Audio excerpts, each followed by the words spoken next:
Just 13 months after listing on the Philippine Stock Exchange, a massive block of shares in Line Business Development Corporation was sold in a private transaction. The price was 1 peso and 40 centavos a share, a 350% premium over their original IPO price. That surge in valuation coincides with a major regulatory green light.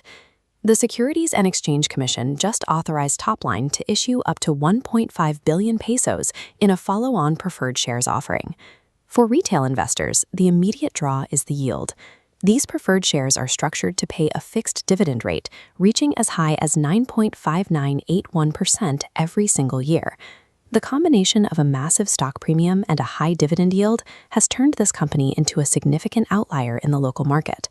To understand where that market momentum comes from, you have to look at their physical operations. Line actually started as a family-owned real estate and mall development business in Cebu.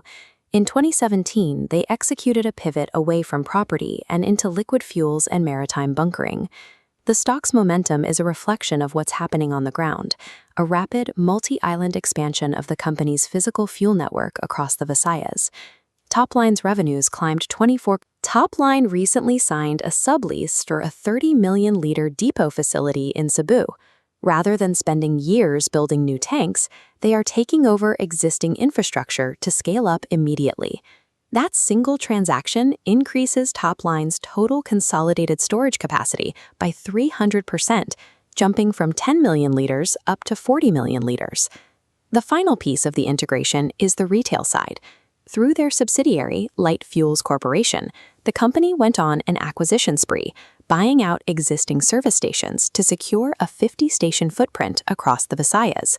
In 2025, their retail fuel volume grew by 126%. Those service stations act as a captive sales channel, guaranteeing a destination for the bulk fuel they are importing. By linking international imports to regional storage and their own retail outlets, the company is attempting to outscale competitors and control their own costs from the refinery to the pump. All of this raises a logical question. If Line is setting revenue records, why do they need to ask the public for 1.5 billion pesos? Line carries 3.1 billion pesos in debt against 1.8 billion in equity, a 173% ratio. They can't fund expansion through bank loans. This preferred offering provides 1.5 billion pesos in fresh capital without adding debt or diluting common shareholders. Roughly 68% of that new capital will be used as working capital for direct ocean freight and international fuel procurement. Another 30% is earmarked specifically to upgrade and refurbish that new 40 million-liter Cebu depot. This capital restructuring is the maneuver that allows Line to safely execute its transition from a regional distributor into an integrated international importer. Which brings us back to the opportunity for the investor. The initial tranche is split into two series. Series A1 yields 9.1325%, and Series A2 offers 9.5981% per annum. These preferred shares also come with defensive parameters. They are perpetual, meaning they don't expire, and they are cumulative. That ensures if a quarterly dividend payout is ever missed, it must be paid out later. The company has a track record of returning capital. Since their IPO, Line has already distributed over 93 million pesos in cumulative dividends to their common shareholders.